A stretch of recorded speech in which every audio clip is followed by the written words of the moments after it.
Oi, oi, sparrows! Are we all diddling? Welcome to your weekly dose of all things AFL off-season. We can finally draw a line under the AFL season that was and start preparing to talk about the AFL season that were. That sounds about right. As always, I'm joined by a man who's a little bit more eloquent than myself in a new backdrop, I might add. Mr. Leg Dog, how are you?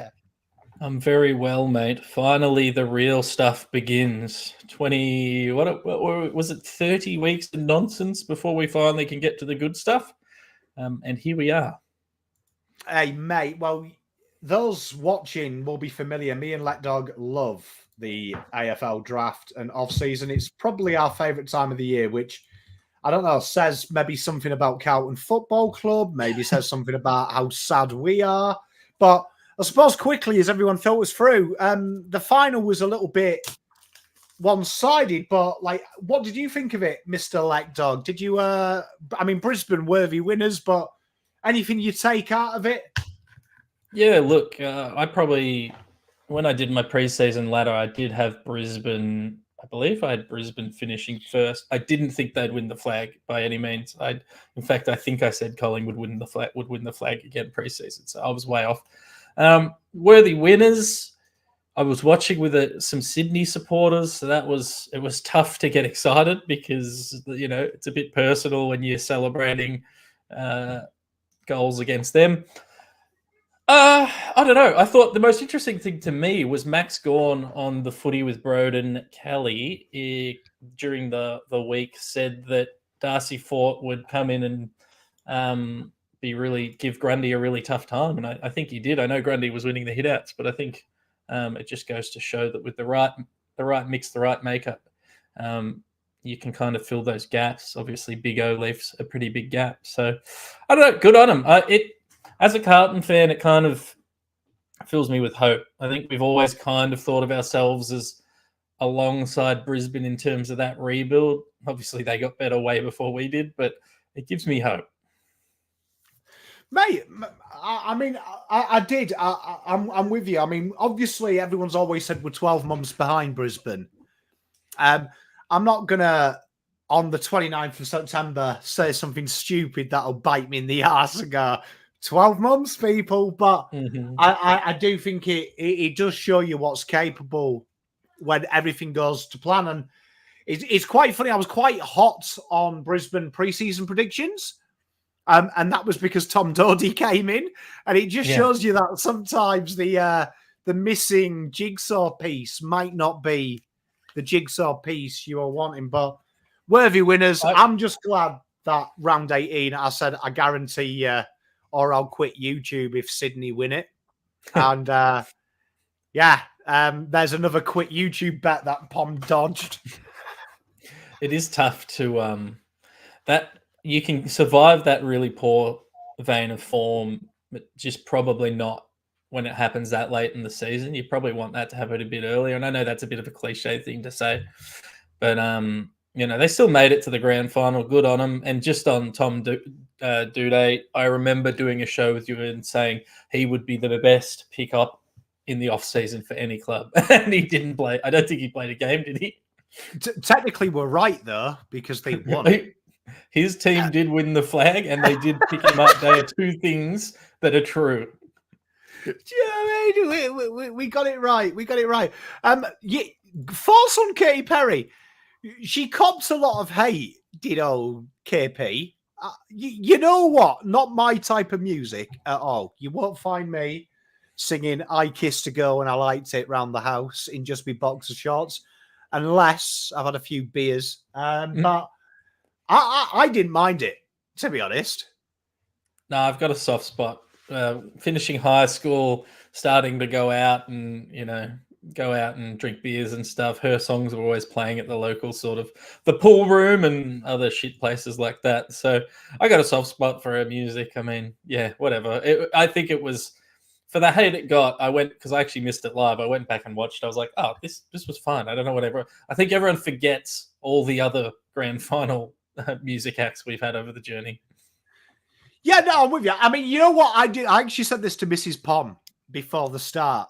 right, before we started this show, that does anyone else think it's fucking hilarious, though, that if you're a multi-million-dollar selling artist like Katy Perry, that you've got maybe like 10,000 people singing, but then Mike Brady comes on with his fucking chip guitar, starts singing "Up There, Kazali," and there's 100,000 people singing, and you must be there like, who the fuck's the old guy?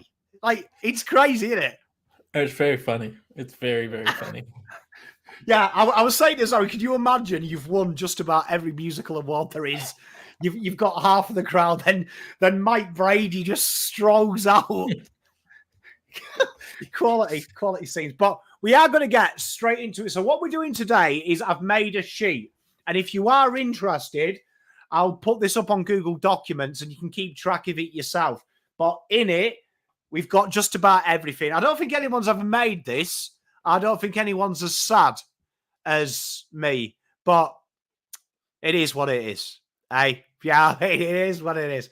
And here we go. So what you're seeing here is everyone's list spots. I thought we could have a little bit of a chat about what the teams might target and their current state of play. So this is Adelaide's list as it stands at the moment.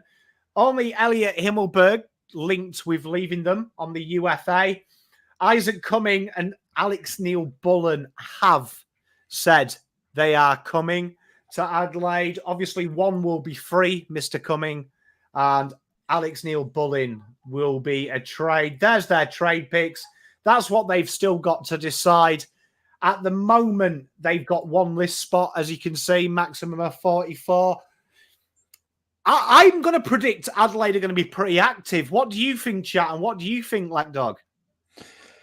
Yeah, I mean, it's an interesting one because they've got some players wanting to go there. But if you ask Adelaide fans, their coaching staff have a very limited pool of players they actually want to turn to. They don't want to really play the young guys. They want to give generally battlers that they trust games. But as you said, you know, they've only got one current list spot. They're going to have to make room. So is that list spot including the guys linked to them and the draft picks, or is that just right now they've only got one list spot?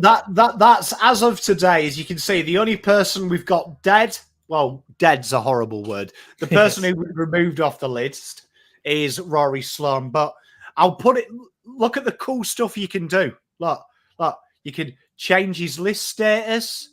You can do all sorts here. Like you can change his list status. You can delist him. You can change, fully interactive. I see Damo in chat. If we had this when we were making our depth charts a couple of years ago, it would have made life about 10,000 times easier. I've got to give Damo a shout out as well. The LinkedIn, Damo does some fantastic work up on the old Twitter sphere where he actually tracks all of the official rumors as well. So if you are into that, make sure you give Damo SC on Twitter, now X, a follow. That's Damo SC. Make sure you follow it. He releases that every couple of days, and it's really good. UFA, unrestricted free agent, so it's just a contract, and he walks across like a proper free agent. Yeah, like every person out of contract should be. I just want to shout out Damo as well. He will be dropping a podcast almost every day. Well, every day a trade happens or a free agency move happens on his feed, the mailbag. He also has a YouTube channel. So Damo is going to be pushing out a lot of content. So make sure you follow and subscribe everywhere. Pommy, this team. So Neil-Bullen comes in immediately a best 22 player. Isaac Cumming comes in when fit, immediately a best 22 player. Plus, they've got a couple of decent draft picks. Plus, we know they've got Tyler Welsh coming in. That's immediately probably at least five active players that they need. Or 4 additional list spots they need to clean up. And they might even cull a little bit harder if they're going to be bold and ambitious. Yeah, well, I mean, you can see here, look, they've got 37 at the moment. So 38, 39, kill him. So that's what? That's 30, 38. 38 plus 39 whoever they with take in Tyler the Welsh. draft. 39 with Tyler Welsh, which will probably be that pick. So you can see, you would probably say that all but one of them is going, and maybe someone we don't know about. But that because obviously Will Hamill's a rookie A, so it doesn't really help them out unless Tyler Welsh is rookie A. Question without notice and chat. Who do you think is trade bait at Adelaide? Should they go that route? I mean, it should.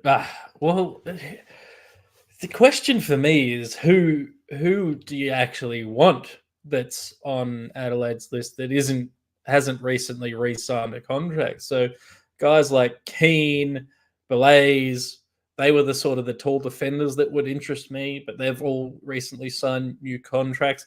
I think Lachlan Gallant, I think he intrigues me as a player, but he's not going to net you anything. But you might be able to get a late pick and a list spot. I don't know. Is it a guy like Zach Taylor?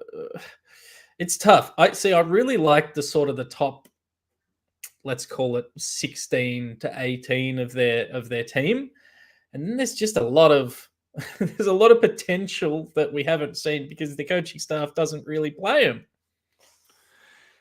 I'm with you. It's going to be interesting. A lot of people saying Josh Rochelle, and he's one of them because when you think of this draft, I think this draft is probably the hardest draft to trade. Do you know what I mean? To actually trade for, right? So I think this is going to be really, really interesting because I don't think teams want to actually do that business with them. I don't think anyone wants to trade any pick inside the top 20 unless you're like Gold Coast. I don't think anyone is actively looking to do that. So that could be a real fascinating one, I think, to look out for because he's probably one of them ones that you probably would be thinking about paying overs for, isn't he? Well, Pom, we've talked about this since he got drafted that he should be a Carlton player, but we traded pick 8 for Adam Sard, or was it the Adam Cherry year? I can't remember. But either way, look, if you can get him, I think he's a great get. But if I'm Adelaide, I'm just not trading him. Like, I don't care if he's pissed off. Yes, you're contracted for another 5 years, mate. Like, you can suck it up. I really don't mind. It's going to be like a fascinating case because you can see, like you've got a long contract, so it's going to be overs. But he's probably someone that I think players that will be traded this year for good picks have to be guaranteed. But Adelaide, a bit of work to do. And I think just as me and Let Dog have covered, one list spot at the moment, 2 coming in, 1 going out that we know of, still means they've got a bit of movability. So they're probably a team. And Alex has just joined as a member. Good day to you, Alex. Thank you very much, my friend. But then we go on to the reigning premiers. And the reigning premiers, you'll find, one over their threshold at the moment, as we expect, because obviously they have they brought in my boy McLaughlin on their mid-season draft. So they're going to be doing some work. Obviously, they've been doing something important, winning a flag. So they're one of the teams that are a little bit behind. But they've got a real fascinating off-season because they've got 2 players that will definitely be taken, Sam McMarshall and Levi Ashcroft. Then there's Tom Gillet, who is potentially a rookie, if that, but he is tied to their NGA. A lot of work to do in the off-season, though. You've got quite a few names there. And one that's really popped up recently is Jackson Pryor, who is a non-free agent, and there is heavy talk that he will actually be delisted. So it says trade there, but he can be delisted to go to Essendon. And they've been linked with Jack Martin and Matty Owens. It doesn't look like they're going to be active in the trade period, but it does look like they're going to be looking at doing a Geelong topping up. Yeah, and why wouldn't you? And I don't think it makes it. I don't think their list strategy probably changes drastically off the back of signing extension. Sorry, not signing extension, in the back of winning the flag. There's rumours that Joe Danaher might retire. If that happens, it happens. That's a hard spot to fill, but they've kind of achieved what they need to achieve anyway. Dev Robinson, as Damo points out, every single year we talk about Dev Robinson because he just doesn't get games. I actually, at this point, I'm still hopeful for him and still invested in him as a player, but I actually don't even know if he's that good anymore because we just haven't seen him play senior level footy. And on their uncontracted guys, there's a couple of players there that can play at another club. If Dara Joyce goes, he's a tall player and he'll end up somewhere else because that's just how it works. He's tall, so he'll play somewhere else. So they can let a few of these guys go. None of their vital sort of top 26 players are really looking to leave, except maybe Danaher if he does retire. They got Kitty Coleman to come back into this team next year, who's potentially taking Connor McKenna's role in that team. They're actually with Tom Duday as well, potentially to come back into that back line if he can get over his injuries. So they've essentially got two recruits who are best 22 players, probably best 18, probably best 15 players on their list sitting there that didn't even play this year and participate in this flag. So they're in a really good spot.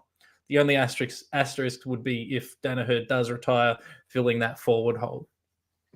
It's going to be, I think it's going to be one of the most fascinating ones, but I did want to draw your attention to this, right? So what this sheet does as well is he's got some pretty cool functions. You've got this here where you can actually find out everyone's individual picks. So little drop down sexy slide, right? But you've also got this POM's fantasy draft order, right? So these are just players that I've ranked in my likability ratio with a little bit of needs analysis. It's slowly taking shape.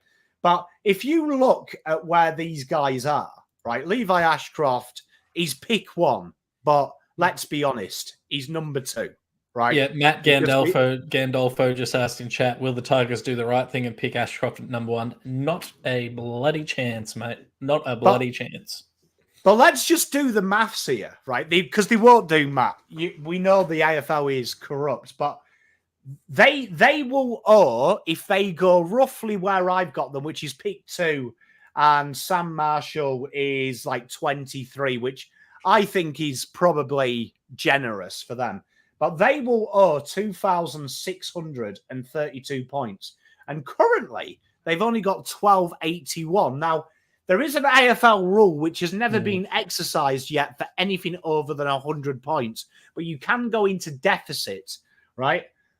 But this would be quite unlikely because the deficit is 1,000, which if you look at the AFL points, that's a first rounder, right? Yeah. So I don't think the AFL will do that.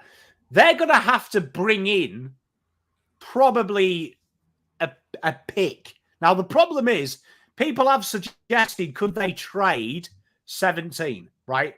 Which they could do. I mean, could they trade 18? Because it'll be 18 now, right? Could they trade it? The problem is, do you know what I mean? There isn't much they could do, right?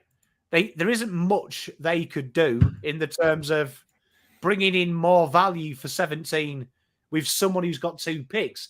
So that's going to be a really interesting one because at the moment, the AFL rules, and Damo points it out, no one's gone into deficit above the original figure, which was 499. It's, the obvious answer is there's a couple of ways they can address this. The obvious one, or the easiest one with that doesn't require a lot of thinking is, trade their future first for a late first this year. Bada bing, bada boom. Doesn't require a lot of in-depth thinking. But I think there is some players on this list. Dev Robinson might net them a few hundred points in terms of the amount of points he can generate from a pick return. There are some players down on this list because the other thing is, Pom, all of these NFAs that you've got, because the AFL is not a real sport, they do actually have to be traded. So if Essendon's keen on Jackson Pryor, I know there's rumours that Brisbane are happy to delist him, but they might actually go, all right, Essendon, we just need a pick with any sort of value attached to it. Yeah, well, I mean, let's have a look. The two clubs linked are West Coast and Essendon to their players. Devon Robinson constantly linked. So you could see here, I mean, I don't think Essendon will give up pick 28. No way. But 158 does help, and that takes the debt now into 750. If they could get something similar from someone, suddenly you're in the Fremantle way, which was, I think, correct me if I'm wrong, Damo, you're here. I think that punishment worked out to be like 3 places, didn't it? But you on-traded it. So you on-traded the debt, and the debt wasn't there anymore. So as the AFL, Seamless. They were in debt, but they weren't. Yeah.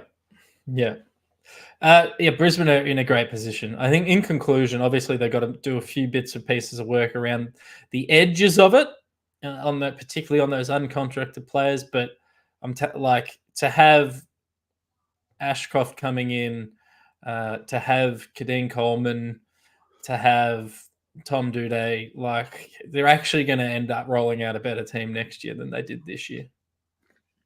Yeah, mate, I agree. I agree. I think it's going to be a lot of players to come back. And Dale asked, will Marshall get bidded on? After his final series, it did make me laugh because he was arguably probably the best player on Sandys in their finals. I did have a little smirk to myself, going, I can't wait for the world to implode when Brisbane realise they've only got pick 18. I was like, keep going, Marshy. Keep going. Try and be the best. Yeah. So they can go into deficit. I genuinely think, though, if it goes to 1,000, you're going to see the world implode. Because I think people forgave Fremantle because Carlton, from memory, took him about 5-6 picks earlier than anyone else because Sauce was being a dickhead. So, but we know what's going to happen. People are going to make a bid on Marshall about pick 38 to help Brisbane out, and everyone's going to be all right. But now we're at Carlton. Carlton obviously going to be exceptionally active. You got 34 on the senior list at the moment. Remember, we've had to promote Mr. Jordan Boyd because he's last year, 5 on the rookie, 1 on category B. Our obligations are Matt Duffy. Double asterisk means that they have been contracted. So Carlton's agreement is a contract. So we were allowed to keep him on the list, but off the list. So that becomes 2. Lucas Camparelli, a single asterisk means outside of the top 55 players, which means potentially a rookie. We're expecting 50 to 60 this year. And Ben Camparelli is a father and son. So that will be a pick in its 30s. Christine, welcome to membership, you gorgeous human being.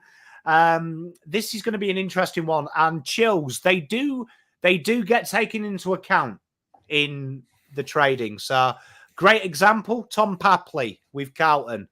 Great example. That was a preordained player option, which because Carlton started pissing about, they invoked the player option, and the price, if you remember, went from 2 firsts to 8 firsts because he had a 12-year contract.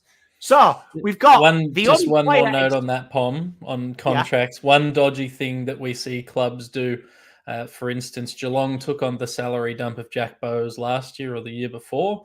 He had 2 years left or whatever it was at $1 million each, and then so he's on a $2 million deal. They extend him for two more years, and they call it a $2.2 million deal, and all of a sudden that $1 million a year is flattened out to $600 a year, which in my opinion shouldn't be allowed. It is really dodgy, but that's the other thing clubs do. So the contracts, they matter in terms of value, currency in a trade, but in terms of once they're at the new club, they just do whatever they want, and really no contract should actually matter, but yes, they do. Yeah, and there is a grey area with them. So, I mean, let's have a look. Obviously, Carlton have been linked with trading Jack Carroll, where if you base Jack Carroll on AFL history, that's a pick of 55 to 60. It's not very much. Matt Kennedy could be anywhere from an early second rounder to an early first. And Lewis Young he's got key position going for him, so he could be anywhere from an early third to next to nothing. But Thomas makes a great point here. Carlton are one of the few teams you'll see with a lot of orange numbers. Mm. Do you know what I mean? So this is really good. To decide, these are only players that are out of contract. We're not doing any trade blocks or anything like that. This is just contract status for 2024. So you can see Carlton have got to make decisions on these 4 players. It looks like Jack Carroll and Matt Owies are out. Sam Durden's obviously in limbo. And Matt Carroll is probably going to be re-rookied. But you look here, Carlton have got a staggering amount of their list. Now, people have asked this question. I have covered it on other shows, but you will actually find out that this genuinely happens a lot because that's 18 players. That's almost half a list, right? That genuinely means that they have done that for a reason. They are looking for the end of a situation. And I would say 2025 is the year the Blues think they are either winning a flag or they're over a cliff, because that's a lot of players. And if you look at the players, they're all probably Carlton's A graders. Yeah, and look, that number will reduce as the year goes next year. Guys like Adam Chera he'll sign on. Brody Kemp, I imagine, will sign on. So a couple of those names will fall away, but it is a massive chunk, and I think it does speak to sort of, are they, and we'll see that in the offseason, are they all in on winning, trying to win this year, or are they realistic? That me being cynical, or are they realistic and trying to sort of stagger out this list and keep it from aging too quickly?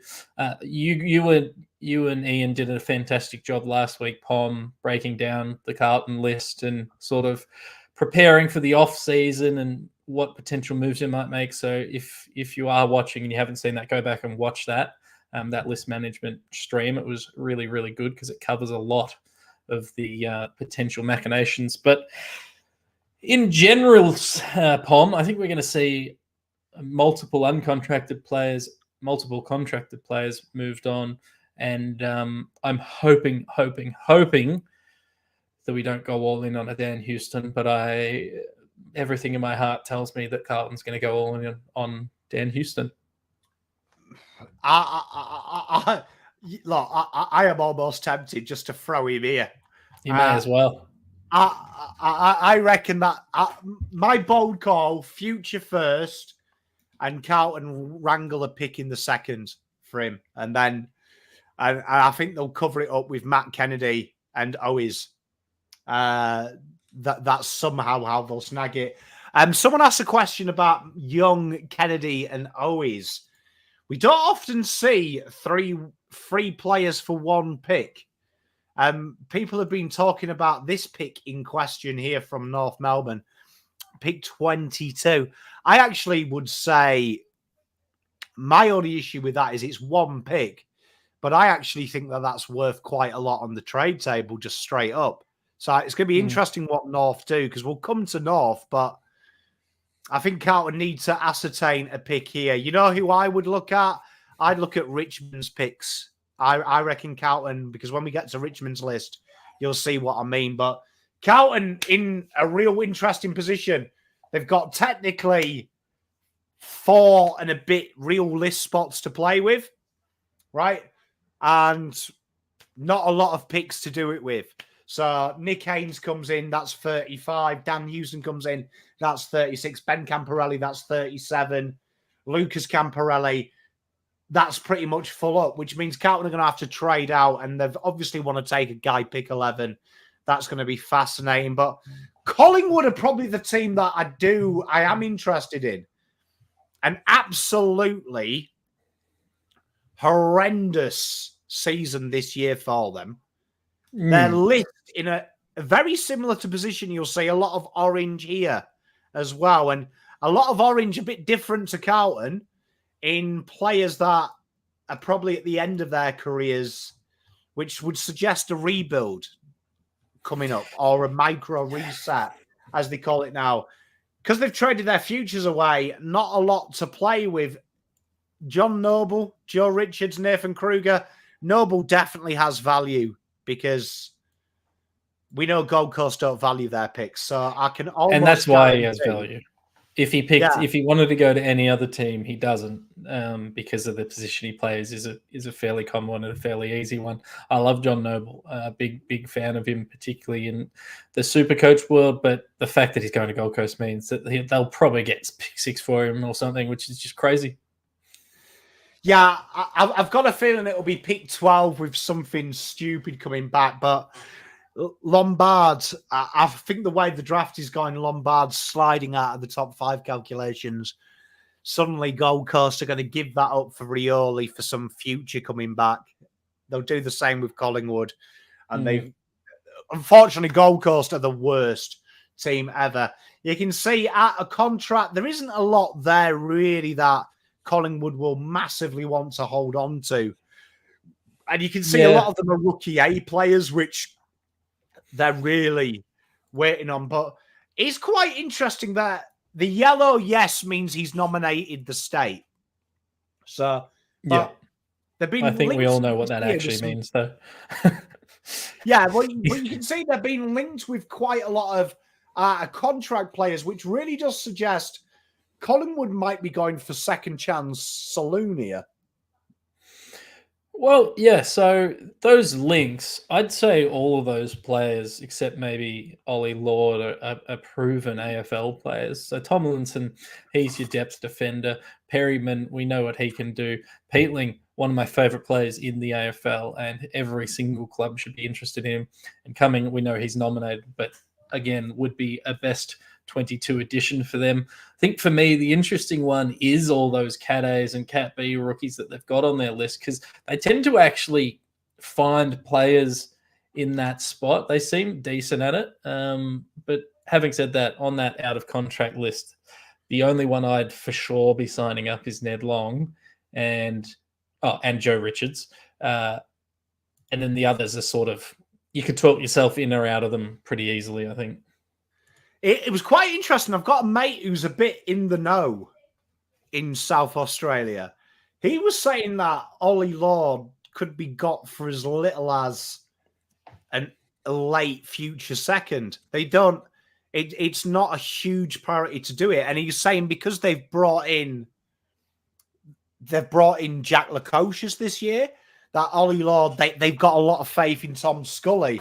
So it's going to be really, really, really interesting what that is, because technically there's talk that a third, fourth will get Joe Richards done. So you could actually see, I could actually see Lord Joe Richards, and they'll do. Could we actually see a player for player trade? Could we actually see that in the year? Well, we know that won't happen, but it'll probably be something like third for a third, won't it? They'll switch their thirds around and say, you finish above us.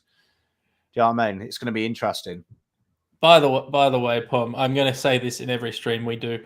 The last time the first round of the draft had the same amount of selections taken as teams in the draft in the league was 2002. So I'm not going to get upset by compensation picks this year, because it's been broken for the better part of 25 years. Mate, I agree, but they've got a lot of work to do. Eggs. This is where it's important when you watch this show. You've got to listen to what I said. I said people always say we're 12 months behind Brisbane. I didn't say that. And then I followed it up with, which means we're going to win the flag next year. And I took the piss. So that. Thomas, are you a Collingwood fan, or is that in reference to Carlton? Because I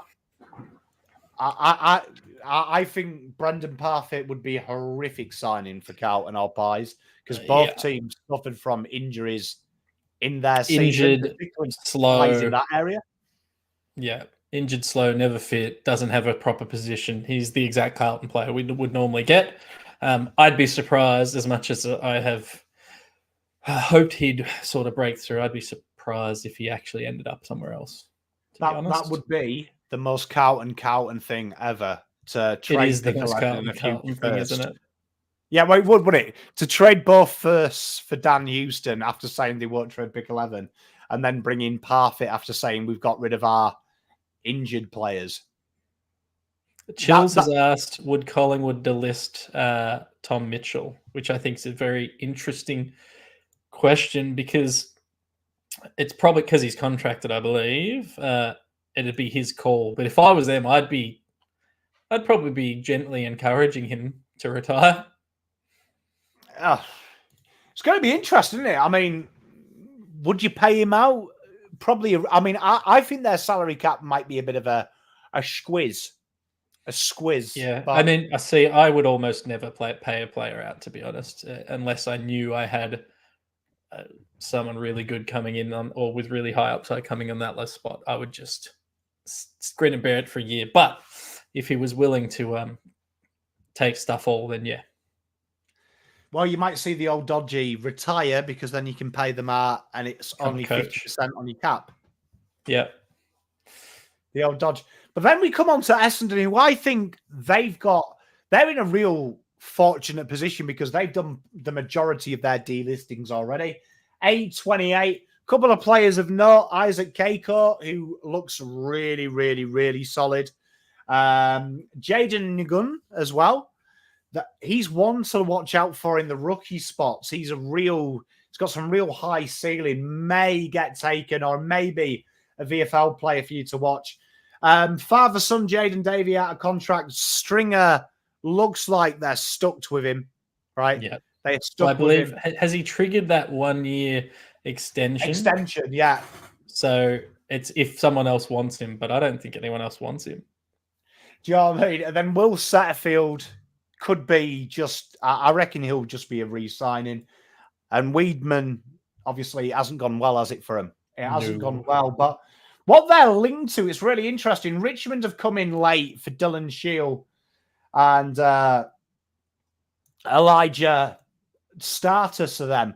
So Dylan Shield, it looks like the interest has cooled. Do you know what I mean? In recent, because it looks like Pablo says, looks like he's going to go to... It looks like McRae's there. But Status is a rumour that's really, really coming at the moment. And it's quite interesting that they're linked with the most players that, I'm going to give Essendon some props. If I had to say what Essendon needed, that was probably depth in strong positions, in their weak positions. Pryor, Kruger, Rotham and McGuinness, I don't mind them links at the moment. No, particularly Rotham. I know I saw some Essendon fans losing their mind on Twitter over it, but I actually quite like Rotham as sort of a depth piece. Maybe he's your 22nd best player in your team. We've sort of been through this Essendon list on a couple of other podcasts, and I don't get super excited about it. I get excited by guys like Nick Bryan, in theory, Charters, in theory, Hobbs. I like Caldwell, but for the most part, it's a strange where the talent exists on this list. It's just it's a strange build, and like Will Setterfield, they probably have to re-sign, but they're going to keep Dylan Shield, and they're going to keep obviously Parrish and stuff in that midfield. So it's going to be another year where Setterfield probably struggles to get in, and if he does, I don't know what it does for their mix. I don't know what to make of their list, to be honest. You know what? I don't hate it. I don't hate it. I think Pick 8 is an absolute phenomenal place. And Egg Reviews was asking about this. I'll post a link on my socials for this. I'll convert it to Google Sheets so you can all have a play. But if you look at where Essendon's pick is, they're right in the Murphy, Reed, Layla, maybe Langford slides. Real interesting position. I actually like where Essendon's pick is because I've got a feeling the top 5 that everyone keeps saying, and I've looked at all the YouTubers, Cal Toomey and stuff. All of us, I think there's only one player that's in the same position, and that's Sid Draper. I think all of us have Sid Draper in the top 5, but everyone's fighting who it is. I actually don't mind just being slightly out of it because I think you might get a slider. I think someone is going to slide out of the top 5. But Status, and that's Dale, great question. Spouse Letdog that. Is that someone that... Are you surprised they're giving up on Status already? Because all I'm going to say is when we did the live draft, you and me mocked it when they took that pick. Yeah, and that's not because Charters was shit or anything like that. It's because it seemed like the only position they already had what over invested in, right? And we thought it was strange. I really wanted them to take Philippou at the time as that sort of essentially to do what they bought in Jade Gresham and to do, which is be that forward, in theory, forward mid-hybrid. I thought he would have been a way better selection for them. So I'm not surprised by it because it seems like he's behind quite a few players in that depth chart. But I think, I mean, it's a tough call because it could be a bold call to say yes and trade him.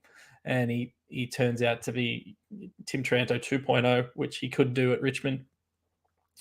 But admitting your mistakes, and it was I believe it was a different list. It was Dodoro, and he's not the list manager now. Is that correct? Yeah, he went into contracts, and now he's officially gone. It's just it'd be a really tough one to swallow if you did trade him. I think you could probably need to just reconfigure the bits around to get him into that team, but it's a tough one. And yeah, I don't know. I thought the logic was we'll pair him with Ben Hobbs and move forward, and that'll be sort of the core of our midfield. But that doesn't seem to be the direction they're going. Mate, no, I agree with you. And this is a really interesting one. Pick 8. I'm going to call, I think Essendon trade it. I think Essendon, Matt Rosas, is going to welcome himself to the the Essendon faithful, because I've got a feeling he trades it in the draft. I reckon a top player slides to here and they trade it because I think Job Shanahan is one of the players they're looking at. And I feel like one of their keys they're looking at will slide a bit later. So I reckon Essendon might do it. But a team that I think... Oh, wait, Dale, I like this question. I think Philippa by a mile. Yeah, I think you've definitely turned me around on Philippa. I think the skills he has, he's probably got a potentially lower floor than Charters, but I think his skills that make him unique and a good point of difference, this is Philippa I'm talking about, will lead to a higher ceiling. So I'm going to back him in. Yeah, I still wasn't a fan of Status at the time. I share your sentiments. It's nothing against him. I thought Ollie Hollands was a mile ahead of him as a wing. Yeah, I just never really got it. And remember they had just bought in, and he's not a winger, but they just bought in Setterfield. I don't know if that was the same trade period or not. Might be getting my things mixed up. And then they'd started playing Shield on a wing, and they just looked like that they were trying to find wing positions for players that should be inside mids, a bit like Carlton did a couple of years ago. And it was always a bit weird to me, that one. Do you know what I mean? Yeah, you see, look, the Saints fans. Hey, see, I'm growing on your Saints fans. Surely you're falling in love with your Uncle Pom. Yeah, I get a lot of hate from Saints fans I used to, and I'm generally always defend them on this show. But Fremantle up next. And you know what, right? Fremantle, they've got 9, 10, 16, 27, 63. Real healthy list management because they've got 4 spots to play with. They've got a rookie. So one of these rookies will presumably be delisted, which we expect. May even see a rookie promotion. But I've got a feeling that Oscar McDonald may be jettisoned, but they've been linked with just about, they're really, really active this year. And Chad Warner is something that's gaining a lot of heat, especially in WA. And when you look at their spots, so I'm not going to suggest Chad Warner is the trade, but I do look at this, and this strikes me as we're building up Arsenal to trade. We're building up Arsenal to trade because... Yeah, I mean, look at it. They'll get away with it. I think, we've done this for a few years now, Palm, and we kept saying, it was really disappointing that players kept leaving. We haven't seen an influx of talent coming back in. This is the opportunity to rectify that. Baker, Bolton, get it done. There's an opportunity to get a Warner, and I do think originally, I thought that was all a bit of nonsense. Damo's been telling me for a while that there's a lot of talk about it. I just thought, how can you possibly have that happen? I think given how the grand final went, maybe that shifts some mentality from his point of view. And I'm going to say this, I know Damo might not like it, I'm not sure. I would do everything I could to move one of my ruckmen, because I think as long as you've got a serviceable backup ruckman, you don't need to have 2 gun ruckmen in your team. I think Luke Jackson is vastly superior when he's playing as that extra midfielder in the ruck. Sean Darcy's good, but I think I think if you wanted to generate more currency, there's an opportunity to do that by moving on Sean Darcy. I don't think that will happen given how long he's contracted for, but if I was a bold list manager, that's something I would look at doing. Mate, I'm with you. I think it'll happen. Like, you know what? Do you want to hear Pom's big call? Pom's big call. I've got a feeling in 2025, right? So 2026 season starts. Andrew Brayshaw is playing for St Kilda Football Club. Chad Warner's playing for Fremantle. Okay. There you go. Damo's going to cry, but there you go. You've heard it. I agree. First. I agree with Damo. I do think you need a depth. You need a better backup ruckman. But I think you can do that. I think you can find them. I think they exist. Yeah, well, I mean, spot on as well. Dale knows the secret. We keep saying this. 2025 is when you are out of contracted a year before. You are the highest likelihood. That is the highest likelihood to be traded. That is the highest likelihood to be traded. I'm sorry, Damo. It's just a prediction. It's a prediction. And I just think I've just got a feeling, bro. Just got a feeling. Look, I'll buy you a beer. I sincerely apologize. But I just feel I can see Brayshaw in the St Kilda. I can see Chad Warner at Fremantle, and they just swap. Can we get Braden Crosley in as a backup ruckman for Freo, and then trade out Darcy for Chad Warner or something like that? Does that work for everyone? Who would be interested in Sean Darcy? And well, that's the hard part, isn't it? Because let's go. I mean it. Because you've got Adelaide have got Riley O'Brien, right? Yeah. And Thilthorpe. Yep. Brisbane have got McElhinney. Oh, Geelong. Good. There you are. Yeah, Damo, good shout. Look, I apologise for trading Brayshaw. No. I apologise for trading Brayshaw. I sincerely apologise. That could be a goal with that. Yeah, I like that. Can he surf? Because that seems to be the only prerequisite to going to Geelong. You got to be able to surf or want to own a farm. Darcy looks like he wouldn't mind farming. I think I'd be really excited if I was a Fremantle supporter right now. Mate, look, I was really harsh on them this year. Yeah. And I was kind of proven right because their back-end season was absolutely dog shit. So I don't really feel bad about the subscription now because I had them 12th and they finished, 12th? Which looks stupid when they were like 3rd. But I actually think they're going to go up a gear this year. Damo's ringing me. I don't know. I don't know if he's panicking. Anyway, hopefully he's all right. Damo, look, it's just a prediction. I love you. Nah, I love you. But then we got Gold Coast. Gold Coast fascinating because Leo Lombardo is literally landlocked to them. And if you look where Liam Lombardo is on this sheet, about 9th. So some people have him here. I don't think he's that good. Some people have him here. I don't think he's that bad. I think he's like somewhere here.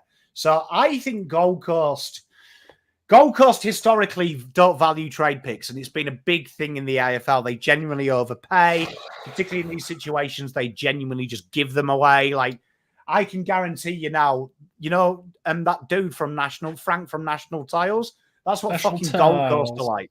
They're like, this is Gold Coast from National Picks.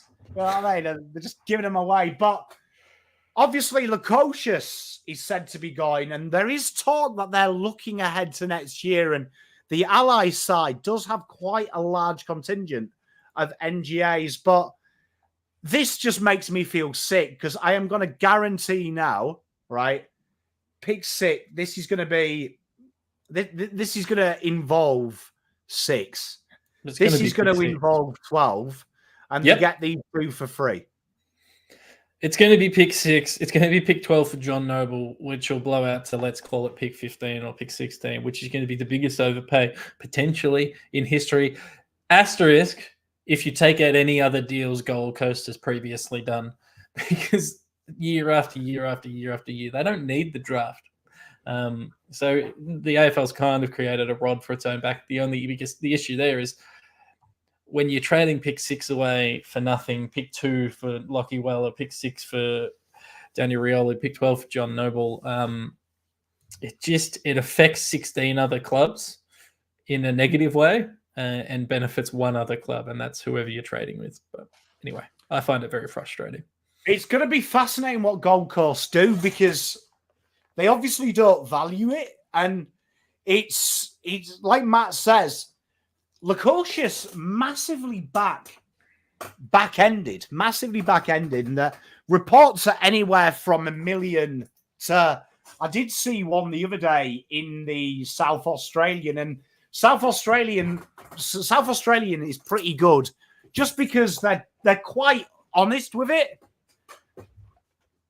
So I actually think I'm going to go bold here. I think Jack Lachyjack is the stupidest trade out in AFL history. I think I'm going to go bold. 40 goals next year, Jack Lachyjack.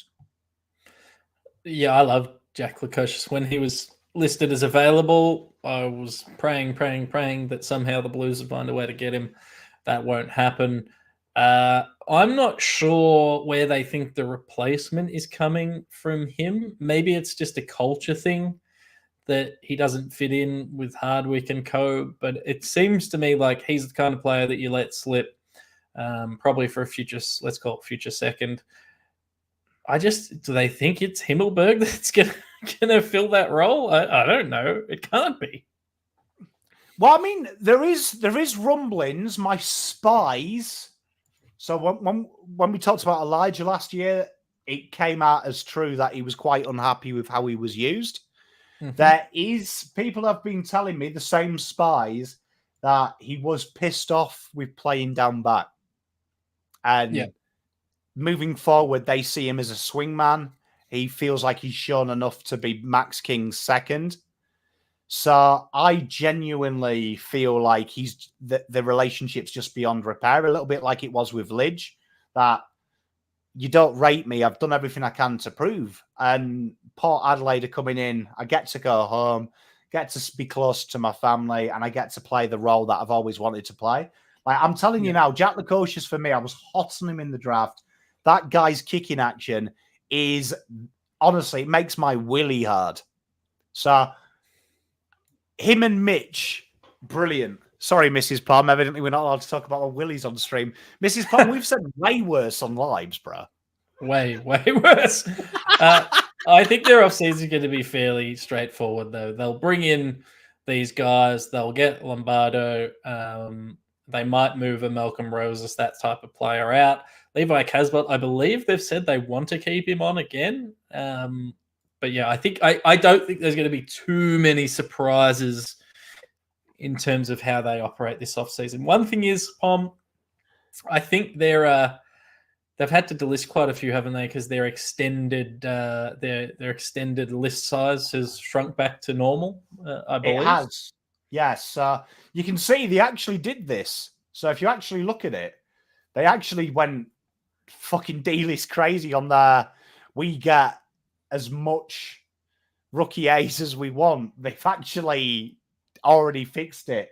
So it's going to be really interesting. I did want to address 2 things on here. Answer your question, Thomas. This is a good question for me. And who do you think's better, Orazio Fantasia or you were big on the Crozier train? last year. Who do you think would have been better? I do like Hayden Crozier quite a lot. Did Hayden Crozier end up playing football this year? I think he did, but I think he played it in the. Didn't he play it in like the German league or Northeastern netball league? Based on that, I'd say Orazio Fantasia is better. That was it. I think he played out in East somewhere. I mean, the fact that he wasn't playing football and Orazio says that Orazio was the better pick. But yeah, there you are. Here you are. Look, I've just found it. He played for Surfers Paradise Demons. I think my ideal situation is that neither of them actually played for senior footy, but clearly Orazio was the better choice. There was a player I wanted to talk about here. So it was talked about that Malcolm Rosas, right, was paid out in an agreement, right? So this was all over their forums. It was all over. SEN reported it, and also major news articles did, right? Major news articles. So on the 1st of September, it was Malcolm Rosas has mutually agreed to terminate his contract so he could foresee other opportunities on the delisted free agency. It was announced last week, though, that they'd come to an agreement to stay on. Then 2 days later, it was announced through his agency he will go off. He will seek a trade, which says to me Gold Coast have done something else dodgy. Someone's interested in him, so they are looking to trade him, right, for maybe something late. And why I wanted to bring that to your attention, right, is 6 and 12, they're gone, right? 20 and 26, 37, 46. These three picks here are enough for them to match a bid for Lombardo inside the top 10. I am going to bet my ass to a barn dance that pick there is traded. Is traded, right?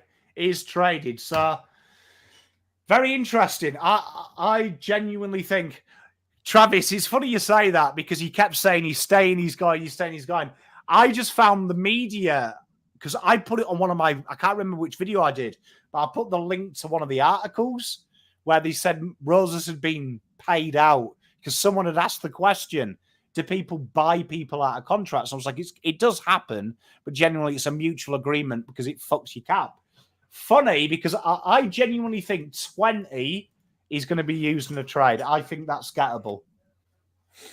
Can't wait to them to get another top 10 pick with 17 picks in the 30 to 40 range. It's really totally fair and totally makes sense. It's just AIDS, isn't it? I mean, I'm not getting upset about it this year, Pong. We've proposed over the last sort of 5 years or however long we've been doing videos together, Pong, so many solutions, but it's okay. The current system's perfect. Mate, it's fine. But what we'll do this week as well is Let Dog, are you free sometime this week, like Wednesday? Yeah, we'll find some time. What we'll do is we'll do part 2. Well, if we finish, God, I'm conscious of time, and last time we did this for 4 hours. Yeah, I remember. Was that with Damo? He ended up being on for about 8 hours.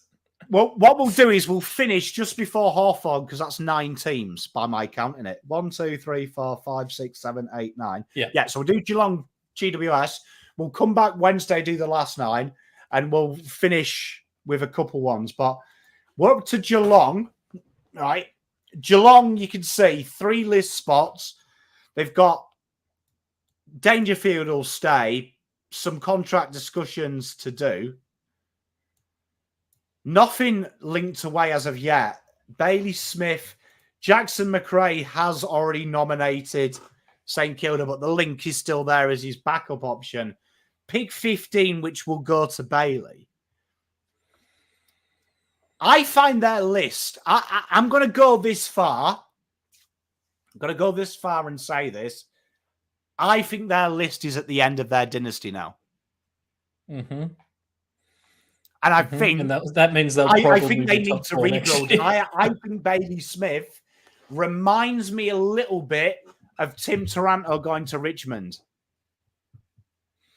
That one, I think this is slightly different, but that I can understand where you're coming from. That one was at the time. I just remember us losing our minds over the Hopper and Taranto thing. I think this is slightly less egregious because they do at least have some decent youth already building away in this team. My concerns for them will be because I don't think you're wrong. I don't think that's a crazy thing to say. My concerns for them moving forward will be probably where are their goals coming from in terms of their key targets. If teams start working out that there's no tools in there other than Jeremy Cameron, what are they going to do? Is Toby Conway good enough to be a senior regular 23 games, 24 games, whatever it is, and however many we play now, senior ruckman? I do have a few questions, and they've got quite a few players on their list that haven't seen action yet, and I don't know what the ceiling's like on them as well. They're in an interesting position, but they have started to cull pretty hard already. So I'll give them that. Delisting Rowan, Parfitt, Tui, retiring, Hawkins retiring. They are at least doing it now, Pom, and not when Tassie get into the mix. Yeah, and we said this last year that we felt like this was the last time you had to trade. The last trade period, really. And the AFL have made it easier because next year they're giving you 2 lots of picks. Yeah. Just to clarify what I mean about the Taranto trade, it feels like they're keeping the door open, right? Now, that's what I said about the Taranto deal when they brought Happer, and it felt like your list is fucking old. And it felt like they were like, it's okay, we'll have one fucking crack, win the flag, or get back there. Then we can make some magic happen when people attract to come to us. Geelong are a little bit smarter than that, but it does feel like it's keeping the jar open. Like, I personally like to take 15 in because anyone else, Cal Toomey said 15 straight up would get Bailey Smith. In my opinion, I know he's out of contract, but I think it's 15 and a bit of change in it. Yeah, because it's Geelong, I think they'll just trade pick 15 because for whatever reason, they don't seem to have to pay market value for players. Realistically, it's probably 15 and maybe like a future third or something. I know Dogs fans like think... Baffle. Yeah. Dogs fans think it's going to be 2 firsts, so... Well, it's like our old fantasy group, Perfaffle. If you win the flag, you get better deals than the guy you finished 18th. Well, it helps when you're splitting the winnings with them. Jay in chat, a good shout, by the way, on Shannon Neal. That's a good shout. He is a decent target. Make sure you check out the centre bounce as well. If you are a super coach guy and girl, they do a lot of it. Chills, you get it. You get it. As me and Dog always say, tell you what, if we can't agree a deal, what we'll do is we'll do a trade that perceivably changes 6 list spots. You know what I mean? Like, how often does that happen in AFL? They haggle over 15 nights, not enough, but then they do a trade that works out in the long run. 48 becomes 55, and I get 55, and you get 48. And you're like, why the fuck did you haggle over that? It's almost like someone's got to win. Yeah, that's all it is. It's got to look like they're winning on paper. You know what? Because I'm excited, we'll do St Kilda because Pablo asked so nice. So we'll do St Kilda because no one supports GWS. I thought you were going to say St Kilda. No, I'd never do that to my wife. But St Kilda, right? I was on the Saints TV and I'm quite bullish on their list. I genuinely like St Kilda's list because I look at it, and this isn't my wife talking or anything like that. She hasn't done any special favors, but I look at it and I just think it's you know what I see? I see solid work role players, right? Yeah. All across the list. And I just think it's in a real good position. They've got 40 of the 44 list spots. They've all senior positions as well needed.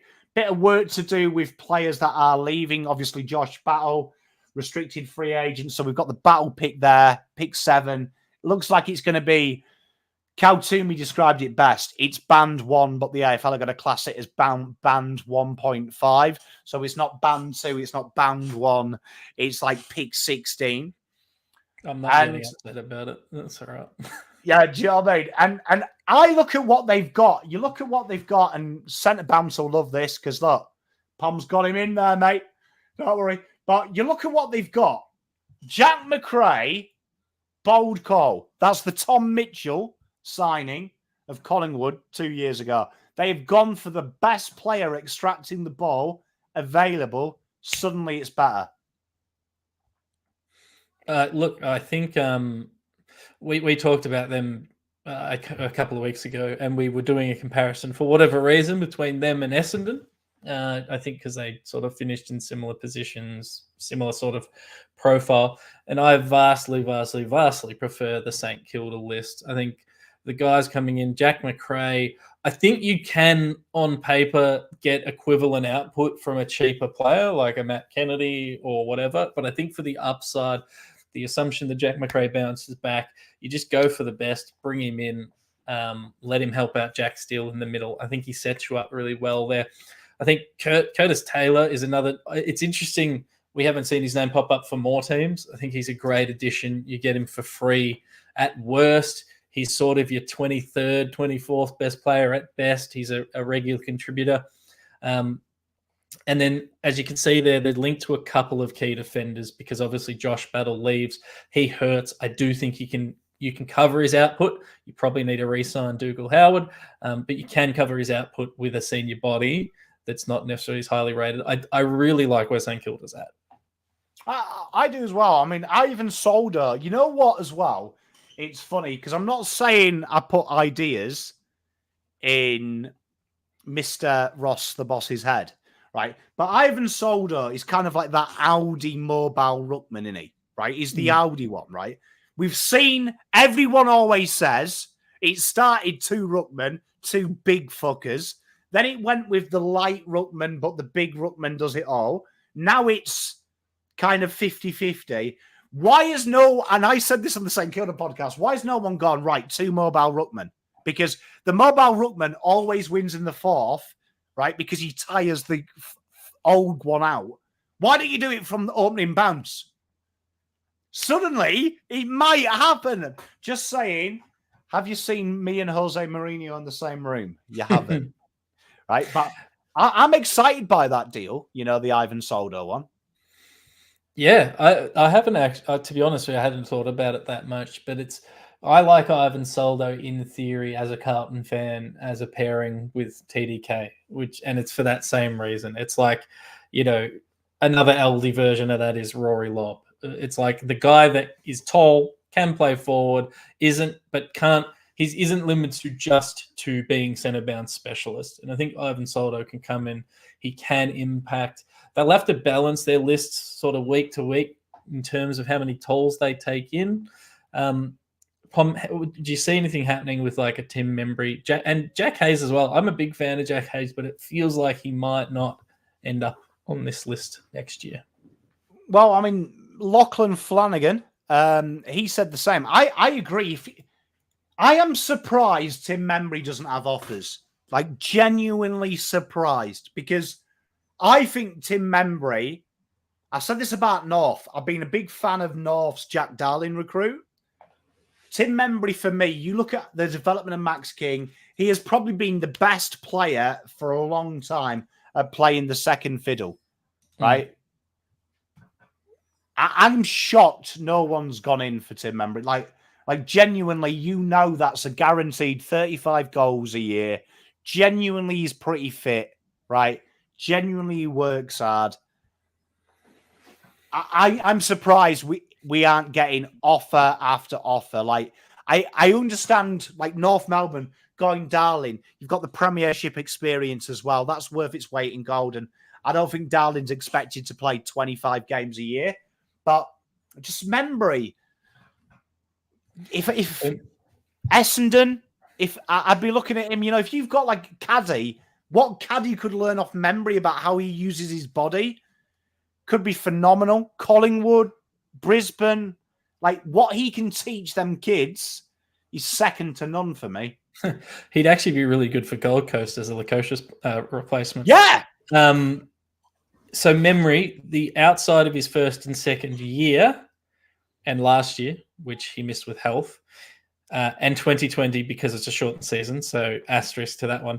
He's kicked 34 goals, 30 goals plus every single year. So except for when he's been injured or before he was a senior footballer or before the pandemic shortened games and made less games, he just kicks 30 goals a year amongst all the other things he does.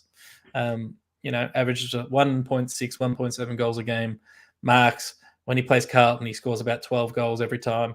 I think he's a great player in terms of Carlton speak. I know we've got a lot of Carlton fans. It's probably the Jack Silvani role if he's healthy next year.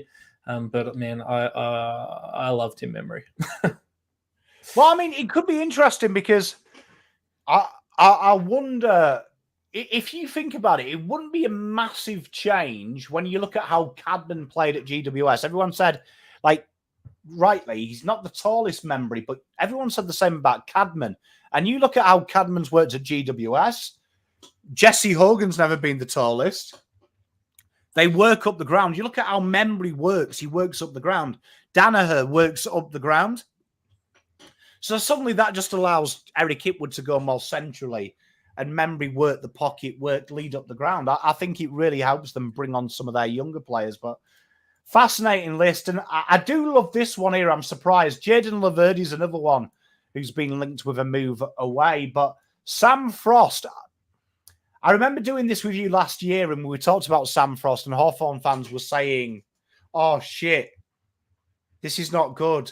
Our defence, it's shit. But we said sometimes you just need someone shit to hold a spot. And then you suddenly see, look, don't overpay. Look what can come for free. And they're going to pretty much get two quality defenders by using Sam Frost as an AFL-ready player. Yep. St Kilda, I'd be doing the same if I was the Saints. Just hold off. I know battle's going. Just hold off because you look at next year, there's a lot of defenders out of contract. Yeah. No, St Kilda, and I think that's why Adam Tomlinson's name's been mixed. He's the similar sort of player. He's not very highly lauded, probably a bit injury prone in the past, but he's a guy who can do a job. I think St Kilda, they've got enough quality talent there. They'll bring in Jack McRae. He'll lift their sort of floor again. And I do think they're building a really high quality list, assuming they can keep all these star players. And then they've got upside guys that haven't even played a game yet and may never play a game, but they do have options to go to and develop. There is, yeah, and there's a name here, old Ollie Houghton. So Chills asked about him. His brother's coming through the system this year. Hasn't got a chance. I think he'll sign. You know what? I was hot on him. I reckon. Were you hot on him? I was hotting. I was Ollie on him. He's one that I definitely want people to watch out for. I think he could have a big year if he can stay fit. Did he end up? I can't remember. Did he end up rookie drafting him, or is he just out of contract? I seem to remember him slipping in the draft. Yeah, it was Ollie Houghton. 30, I think he was there like, he goes. He was 35. 30 odd, wasn't he? Yeah, 35. I just remember him. I don't know if we did it live. I can't remember, but I just remember him just kept slipping back. I was like, what's going on? He is, yeah, he is. And we'll finish. So we'll finish there. We'll come back. I'll do it. Shall we lock it in Wednesday, 7:00? Let's do it. And then when I realize I've got something on, we'll do a different day. Okay. Well, we've got a couple of questions, but one of the big questions was asked on Twitter for us about father-sons and how locked in are father-sons this year. So Wednesday's good. Father-sons and NGAs. So at the moment, you've got Levi Ashcroft, Leonardo Lombardo, you've got Keiko, you've got Sam Marshall, you've got Camporelli, Logan Smith is one to watch out for from GWS, Tyler Welsh, Joel Cochran is one of the later picks, Lucas Camporelli, Malachi Champion, So you've got a few, and then these guys here are like really low ranked, but there is players there, and then you're going well down. But it, for some reason, historically, it's not as many as you think, but it is more than you possibly think, if that makes sense. I understand what you're saying, Paul. Yeah, do you know what I mean? Like, it's not as, there's not as many father-sons or things like that you think they are, but it genuinely seems to affect the draft more in recent years. But it's not as common as you think it is. Yeah, between academy, father, son, and compensation picks, the first round might only be 26 picks this year. So for the 18, yeah, because it's not the father sons that you've got a problem with. No. It's the NGAs, like, because the father sons, even though I'm going to be totally honest, it's stupid that we have it, right? Like, because I don't like, you know what I'm like? It's not that I don't like it. I fucking hate it. I just can't believe you're basically saying to me, this guy got a bird pregnant 18 years later, it's going to fuck the draft, right? But the NGAs do annoy me a little bit, but they are part of the rules. And it is only the last 5 years that it's crazy. Like, before that, the average NGA position was 33. But, and then the other question comes in from our main man, big fan of our work, Jared Reed on Insta. And he wants to know why Ben Camporelli has slid down. Is this a Carlton conspiracy? Or is it something to worry about? It's nothing to worry about, right? But what it does say to me is Ben Camporelli is one of the few players on this list here that didn't play senior football at any level. And you could argue Glenn Elg won the Sandful, all that shit. Brilliant, well done. But genuinely, these guys get token games. So when you look at the position he plays, inside, outside, started the year at halfback, these positions are their starting year. We haven't updated it yet because it was an old sheet. But you look, I said it 6 months ago. Ben Camporelli, in my opinion, is the 7th, maybe 6th, top 5 borderline best South Australian.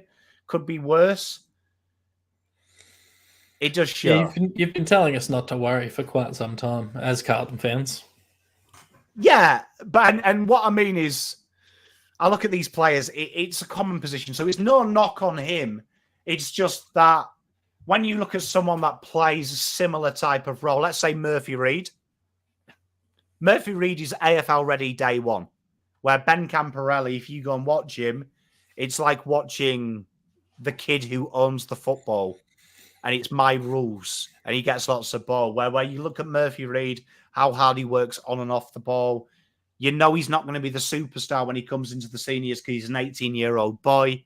Versus Ben Camporelli isn't going to get that service in an AFL team. So it's not a knock because a lot of these players here, and I guarantee you now, someone from 30 to 50 will be ranked in the top 5 when we redo this draft in 10 years.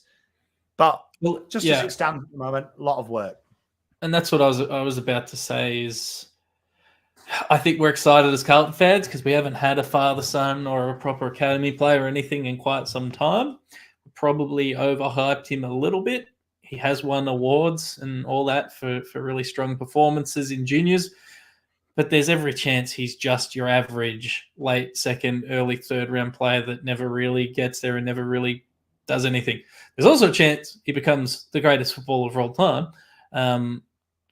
But it's less likely than the other one, I would say. So just treat him like any other draftee would be my advice. And another question that comes from my good mate, Luke, right? And I'll answer it here for you, which goes on to your question.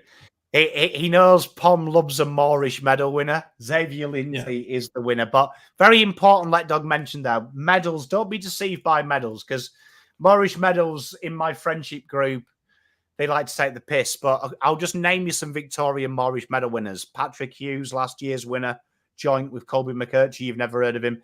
Taj Campbell-Farrell the year before with Lachlan Cowan, Josh Wrench, Flynn Lakey, Lucas Rocky, Liam Stocker. Like, the last good one is Hugh McCluggage 2016 with maybe Jack Higgins, if we're being pedantic, but it's hard. It doesn't mean you're going to... It's not a guaranteed measure for success. Do you know what I mean? It's not a guaranteed measure. Agreed. Jack Higgins, though, did slip in that draft because he was short, and that was always a mistake at the time, in my opinion. Mate, you've always got to... Look, you've always got to keep an eye out on them type of people. But you know what, chat? Been my favourite. We're going to be doing loads of these, so... Plan moving forward is we'll get these out of the way, and then I'm sure we'll have. I'm going to go. Plan on going live for 30 to an hour every day in the trade period. So that trade week. So for those asking, some of you asked when is trade period. I dropped it in the chat, but trade week in the AFL is Monday the 7th till the 16th. So I plan on going live 30 minutes per day for that minimum, maybe a bit more. We'll cover all of the rumours and the guaranteed ones. And if Let Dog's available, maybe that next Sunday, maybe Sunday the 6th, we'll smash it out. I'll be around. We'll do Wednesday as well. Yeah, we'll do Wednesday. So Wednesday we'll come back. We'll start from GWS and we'll go all the way to the Dogs. I hope you enjoy your weekend. Thank you very much, everyone, for the love and support. Lek, what are you doing for the rest of the week? Probably nothing that you'll see publicly other than stuff with you.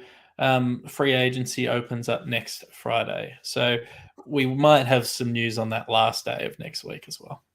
It does, yeah. And Trade Radio does start tomorrow. So as usual, you'll get my daily recaps of all the rumours. That'll be a video about 5, 6 o'clock. Your one-stop place to find all the rumours where I cut through the bullshit. But peace, love, and light, everyone. We'll see you Wednesday. I'll see you tomorrow. Thank you very much for joining us.